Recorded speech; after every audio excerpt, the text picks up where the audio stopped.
For those of you who don't know me, and a lot of you may not, I'm Kim Jeffrey. I am the current Board of Directors Chair or President, whichever name you want to give it. I feel very humbled to be up here because I'm a rookie. This is my 4th year on the board and my 5th year with the organization. I'm very, very proud to be a part of this organization. But there are so many here who have put in so many years that I have such respect for this group of people. I'm so grateful to have all of you here. It has been a long time coming. People have worked very hard. People have given generously of their time and their money, and we are ever so grateful for that. So we are going to go ahead and get started here this morning and do our ceremonial groundbreaking. I want to welcome the people that are here on site with us, as well as those who are at the Octagon Barn, who we will be joining later. And you have a great time. I'm just glad you're all here. So, as we celebrate the groundbreaking of our future facility, we acknowledge that we are on the unceded ancestral lands of the tit'u, tithini, Northern Chumash tribe of San Luis Obispo County and region.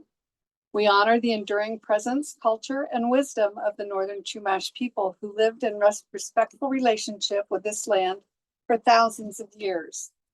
In that spirit, we reaffirm our shared responsibility to act as stewards of the natural world, to protect the land, water, and wildlife that support the balance of life on the Central Coast. I'd like to welcome and introduce tribal member and language teacher Kelsey Shaffer for a traditional welcome for the land and of our future facilities. Kelsey? Thank you. Beautiful pronunciation of the tribe's name. Good job. Hachu, Michakalesi Wamita Ana Yakta Anasmu Tahi Katichu, Tiishtu Titichu Yaktahini. Hello, my name is Kelsey, and I am speaking the language of tithini. This is our Obispeño, or our Northern Chumash language that is specific to San Luis Obispo County. When we introduce ourselves to new people or to new places, when we visit places, we're always taught to introduce ourselves, where we come from, and who our families are. It's important for us to know who we're related to, who we might know, and represent the people that are standing with us. I may be standing here alone today, but I'm not alone. You know, I have my whole family standing here with me, and this is who I am introducing. Is we speak tithini, Tiishtu, Titu. We are good people from tithini, which is San Luis Obispo. We're also taught to say that we come with good intentions. We come in a good way. It's letting the lands know when we gather, when we visit places, you know, we're coming with a good heart, you know, and we're coming with love for this place that we live in. And it's something that we're taught to do, and having that relationship with this land that our families have known for thousands of years, and visiting places that, you know, our grandparents and our great-grandparents have stories, visiting with their great-grandparents. And it's something that, as a mother, and I take my kids to these places, I understand more. You know, the more I am responsible for the next generation, the more I'm responsible for them to make sure they know stories so that they learn the value and importance of family and connections. I learn a lot. The world and these spaces teach me a lot about how these relationships are so important and how we can impact the world around us. And this is something that you guys, everyone here, the work that you're doing is so important for our homeland. And it's so important for the animals and the life that is here. Our place name, tithini, this is what other tribes called us, Yaktitu Titu Yaktahini, and it means the people of the place of the full moon. And it represents San Luis Obispo as a location, but also all of the people who speak tithini in SLO County and all of our villages here. And it translates to the place of the full moon. And when we reflect on what does that mean, you kind of think about the timing. What is a full moon? What is happening around us when a full moon is in the sky? You know, the gathering of water, you know, that water that is being pulled through roots up through the plants, through the tides in the ocean. It's a gathering of people. It speaks of a richness and a fullness of life. And it's a certain time of the month, right? And it's a time marker for us, a time when we can say, hey, on this full moon of each year, we're going to go to this place to meet with these people because we do it every year.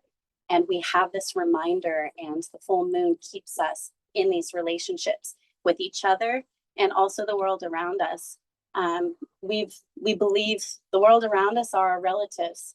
It's not just animals, plants, land, water, people. We're all connected, and we live here, and we stand on this world as one with the world. And so the work that you guys are doing, it's so precious to our heart, and it means so much to have folks care about our homeland and take care of our homeland and be stewards, because we love it, and we know you guys do too. And so that means the world to us, and we appreciate everyone here. So thank you so much. And we have so much excitement for the new buildings coming out here and for the expansion. And it's something that we're looking forward to seeing and getting involved with more. And we just appreciate you guys. So thank you so much. We don't have a word for goodbye in our language. We don't believe in saying goodbye, but we'll say ow, ow, it's just thank you. And shumokini, which is always, we'll always see each other again. So that's what we'll say, ow, ow, shumokini.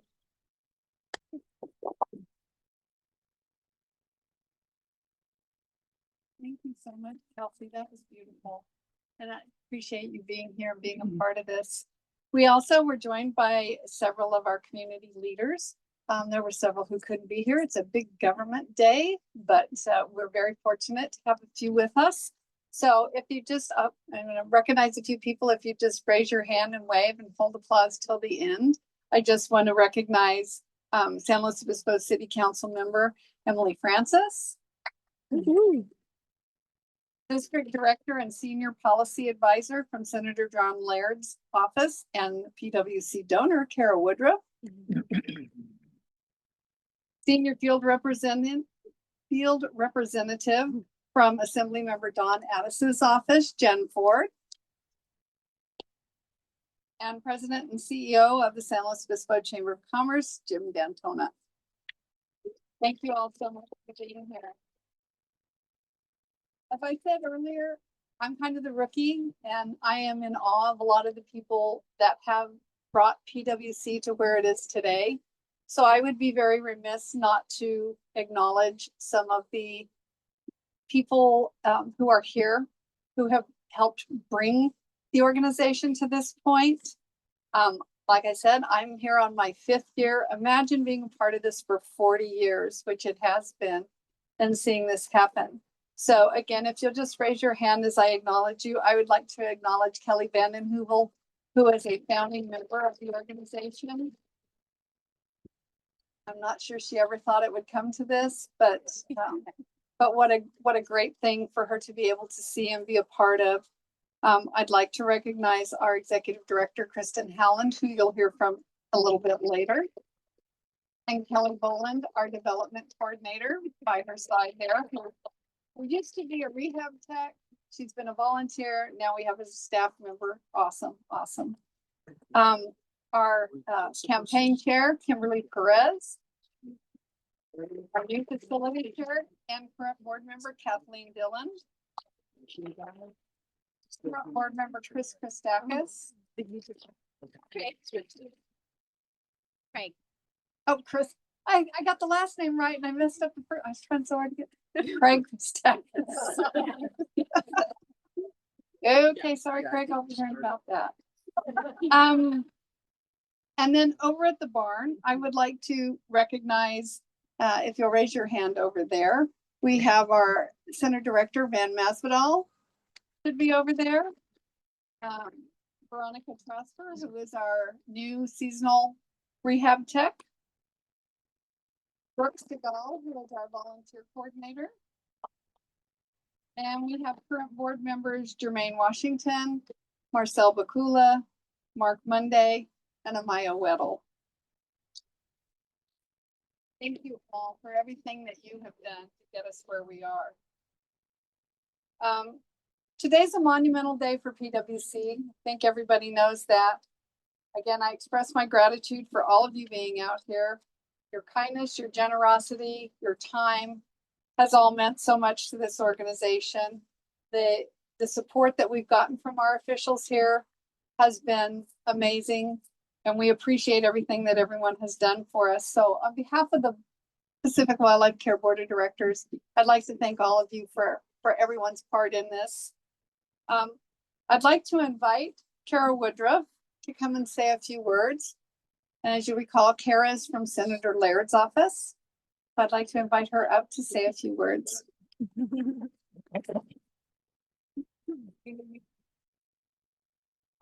Sure.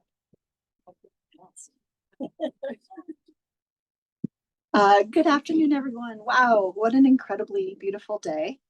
My name is Kara Woodruff. I work for Senator John Laird. He wanted to be here, would have loved to have been here, but he's up in Sacramento during legislative session, so couldn't make it. This is such a really wonderful moment, and it's kind of a trifecta of really incredible things that have happened in the county in the last 6 months. And the first was the designation of the Chumash Heritage National Marine Sanctuary. Great win for the water. And then just last week, Senator Laird and I attended a celebration of the conservation of the Kamada Ranch, which is over 27,000 acres east of Paso Robles, beautiful property that will now be preserved in perpetuity. So, and the third is this great groundbreaking for a facility that will bring lots of animals back to life and back home. So what a great series of events in this county. So as I understand it, Pacific Wildlife Care has provided care to several thousand animals, well over 8,000 at this time. And every single one of those animals I have learned has a story. And I think the one that resonates with me is something I saw first in the newspaper about this poor red-tailed hawk named RTHA 241516, which is kind of like a Futurama name to me.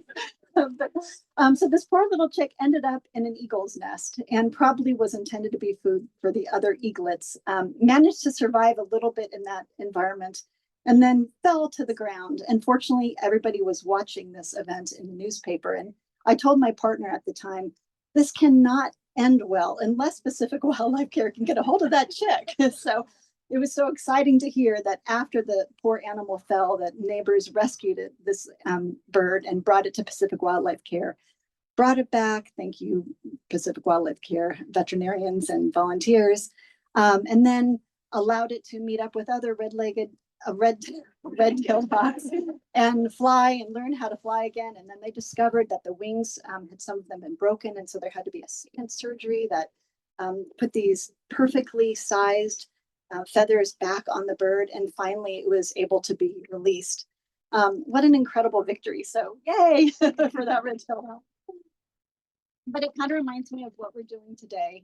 As I understand it, after that red-tailed hawk was good to go and the windows open and he was free to fly, he still stuck around for 4 hours. And so I kind of feel like that's where Pacific Wildlife Care is with this project. You've left the eagle's nest, you're in good care, you have a lot of work to do, but pretty soon, it's going to be a little more than 4 hours, you will be free and good to go and all better positioned to help wildlife into the future. So thank you everyone for all your work. It's a really great day. And lastly, I have a certificate for your organization. Kristen, would you like to come up here? This is just a momentum to honor the importance of this groundbreaking ceremony and all the work that you and your great colleagues and volunteers are doing. So thank you. Thank you.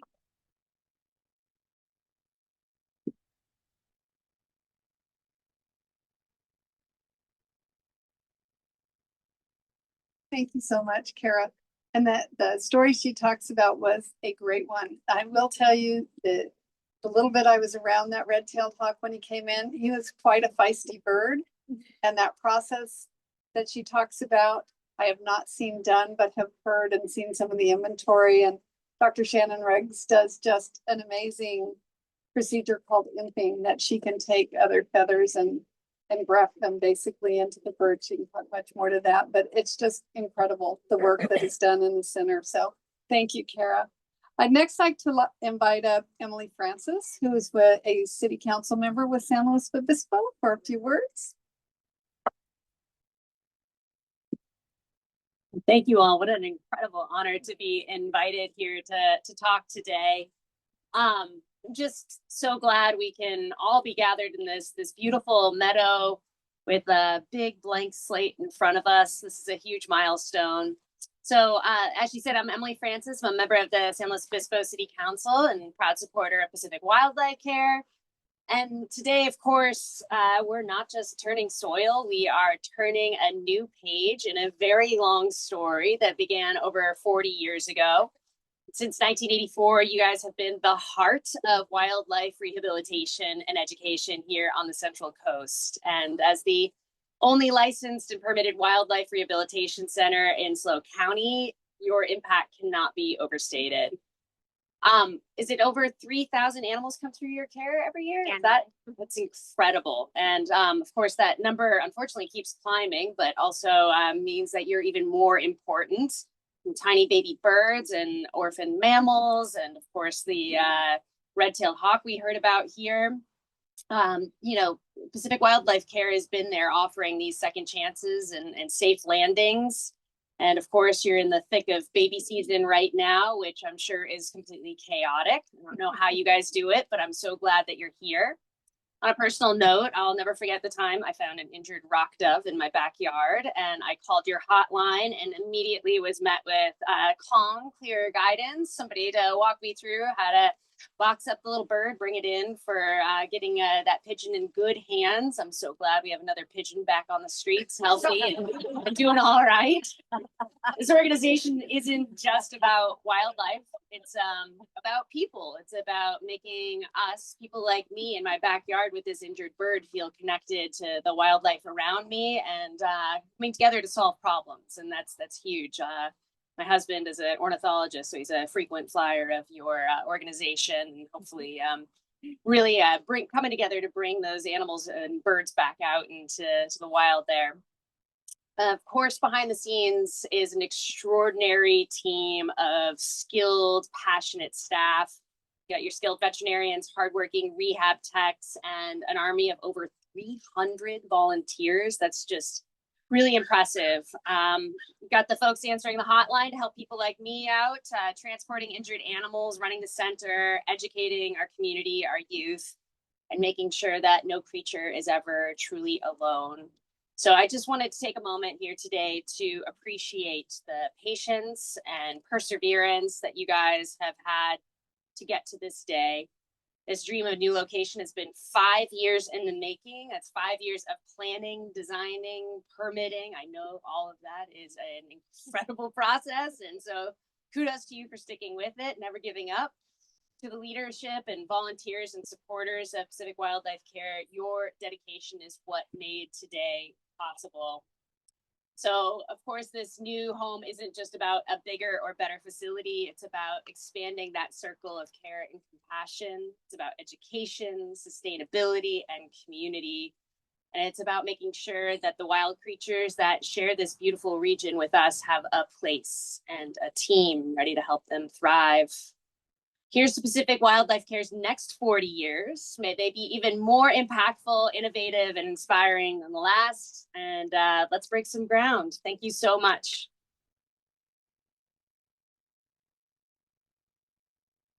Thank you so much. So like Emily said, let's break some ground. We're going to do 3 different cohorts of groups of folks to come up and do some ceremonial photos and breaking ground for the facility.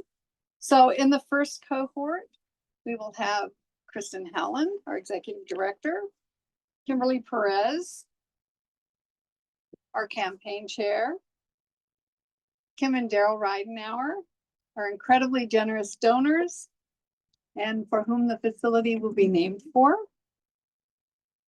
Kara Woodruff, from Senator Laird's office. Kathleen Dillon, our new facility chair and board member. Kelly Vanden Heuvel, one of our founding members. And again, the rookie gets in there, so give us a minute.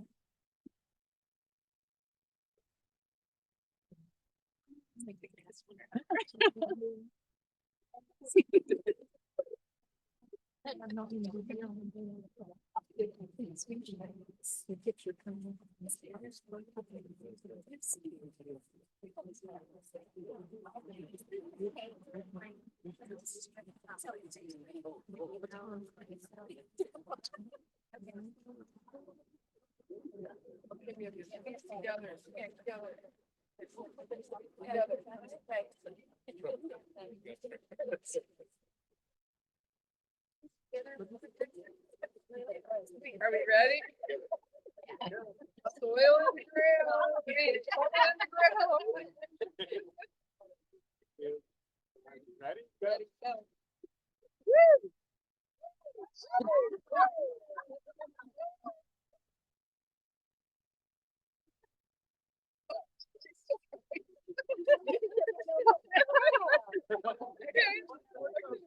All right, well, it's good. All right. Did you get it?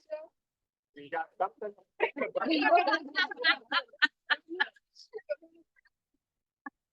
Thank you.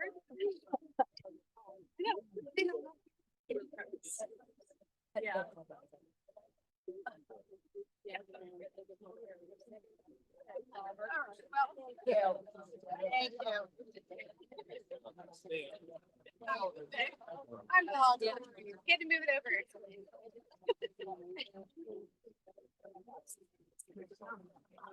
What's that? All right. Yeah. It's on.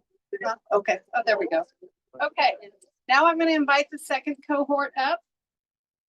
Dorothy Correa and Garrett Falk, generous longtime donors, and Dorothy's volunteered at the center for well over a decade.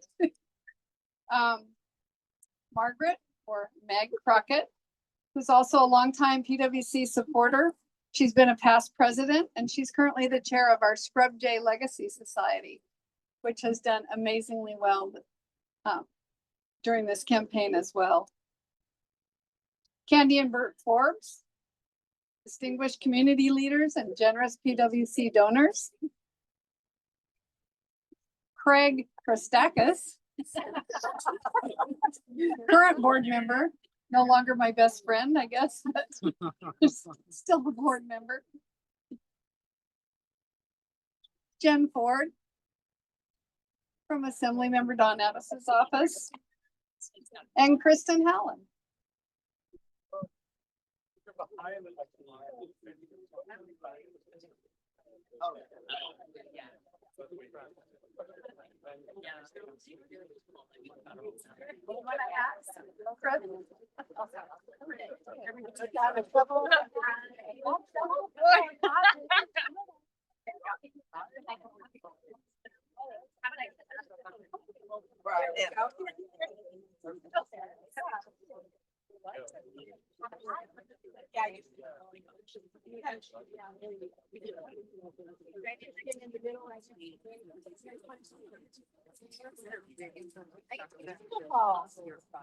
What an amazing view.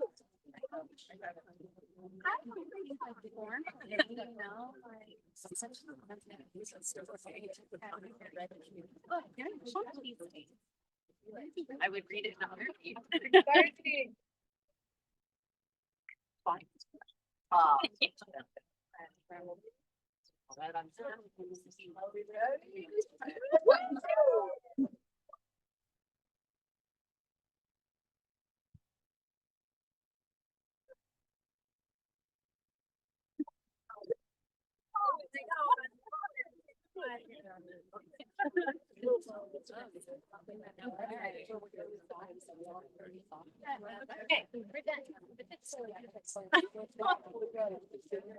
Board number 2. Yeah.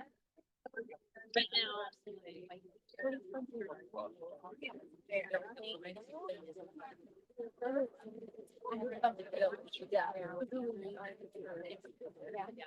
you.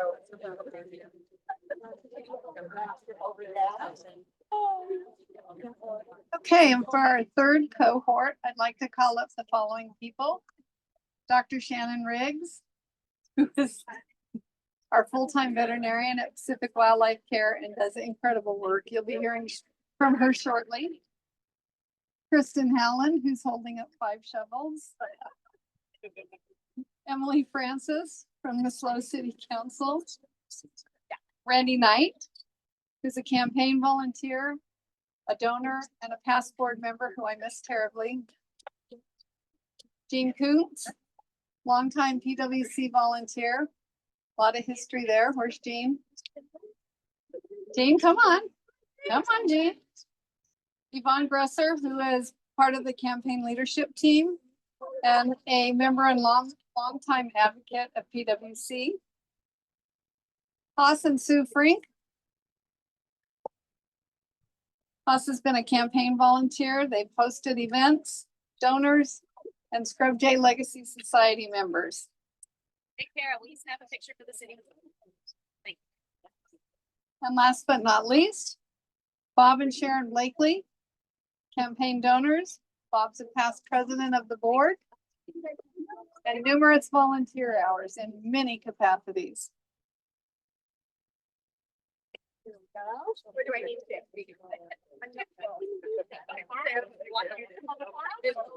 You got one more.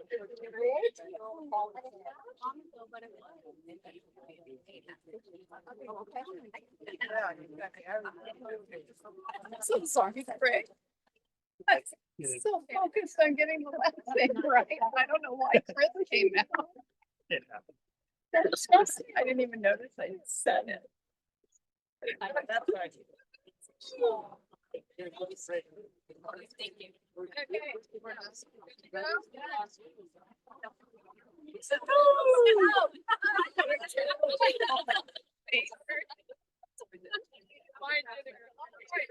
Oh, well.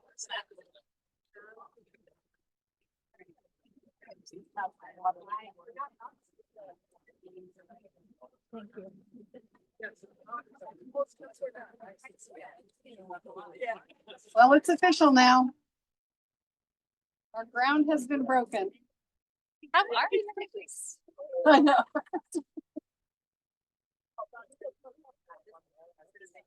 Okay.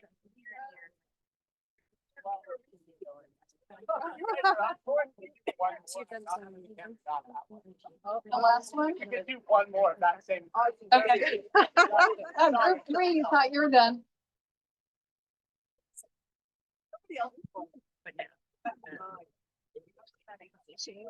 Huge. I did. I ran out of things.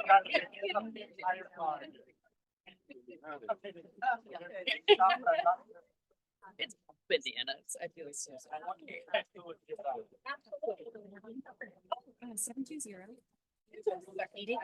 I get a second green. They're gonna kill me if I don't. Thank you. I did that one, but it was just for like. Yeah,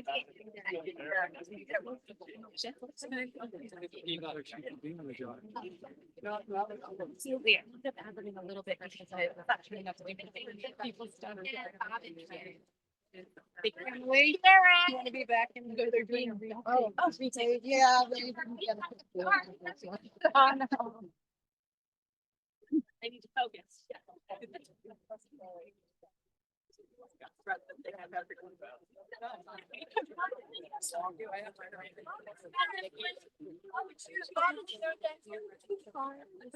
Sorry about that, guys. Remember, I couldn't build up with pictures. Problem to have, a lot of pictures. They don't really feel like that. They hold the thing. It's kind of like, because you just missed the on-ramp and didn't give me a warning beforehand. Yeah, we're done. Sorry about that, guys. Thank you for being a good sport. I appreciate that.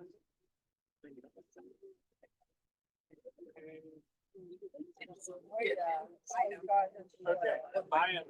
I'm officially ready this time, I promise. Ready? Okay, one more. Go for it.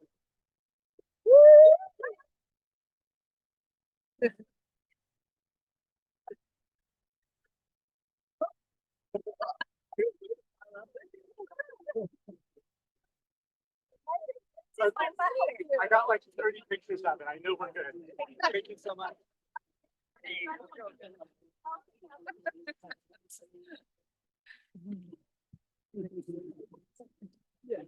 Life would not seem normal without a redo, right? You back me with my. And on that, we want to thank Jeff, who's taking our photos here.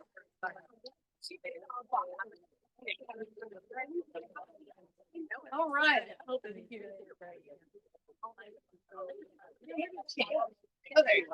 Okay, so we've asked Dr. Shannon Riggs to share with us what the new facility will mean for animal care. Like I said, Shannon is our full-time resident veterinarian who's been leading the PWC medical care team since 2013. She does an amazing job. We are so very lucky to have her. Dr. Shannon Riggs.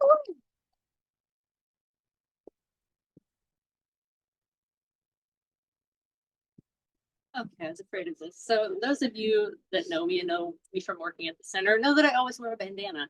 And you see why now. But anyway, we'll try to struggle through. So good morning, everyone. Thank you all so much for being here. I just want to take a few minutes to talk about Pacific Wildlife Care and where we've been and with the construction of this wonderful new facility where we hope we end up going.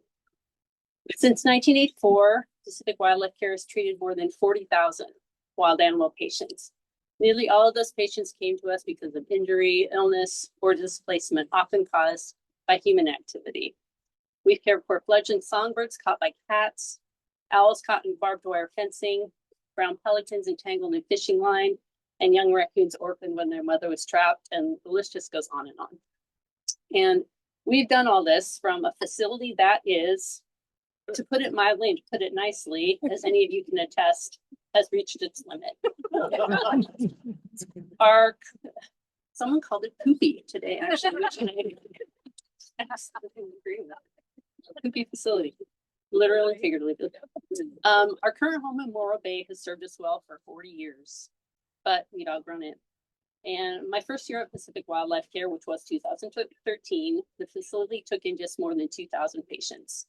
Last year, our busiest year ever, we took in almost over 3,100. So in just that 13 years, more than 50% increase. So we just simply don't have adequate space at our current facility to adequately house, efficiently move animals through rehabilitation, and effectively condition and prepare these birds for animals and free bird center. I'm sorry, animals for release at our current facility.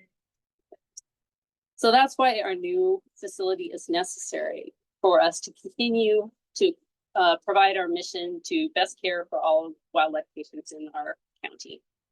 With our greatly expanded space for indoor treatment and outdoor housing, we will be able to improve care by, and these are just a few examples, separating predator and prey species. With our current limited facilities, we often have to house owls in the same room as squirrels, which is going to be stressful for everyone involved, particularly the squirrels, but owls don't really like it either. And just as an example right now, in one of our rooms, we have a gopher, we have a snake, we have several owls and a red-tailed hawk all in the same room. So definitely not the ideal situation for anyone. Another example is raptors recovering from fractured wings or any other kind of flight disability will be able to be flight conditioned on a large on-site aviary where they can be evaluated daily by clinic staff. Currently, our on-site aviaries are completely inadequate for flight conditioning large birds. We rely on our wonderful creance team and our dedicated volunteers who have aviaries on their properties. And these are both very valuable resources, but it makes it difficult to adequately evaluate these birds' flight prior to release on a daily basis. And third, and these are just three very general examples, and there are many, many more. One of our most commonly admitted species, Virginia possum, will have expanded space to allow for more natural foraging behaviors and better preparation for life in the wild. pardon me. We currently have 80 possums in care and only about 8 pre-release conditioning enclosures for housing them, most of which are not large enough to allow for real natural behaviors. So we look forward to having more space for those guys. And just as importantly, I think it's going to be a real morale boost for our volunteers, our staff, and our interns to have this wonderful new space that's beautiful and clean and not poopy, and just a place that, you know, makes you feel good that you're really contributing and doing a good job with the animals that we have, because the place isn't falling down around our heads. And hopefully it'll just inspire everyone to take pride in their work, you know, keep the place clean, and, you know, treat it like a hospital, which is really what it is. So thank you all so much for coming here today and being part of our very important mission. We couldn't have done it obviously without all of your support, and we really look forward to continuing to provide the best care we can for local wildlife. Thank you so much.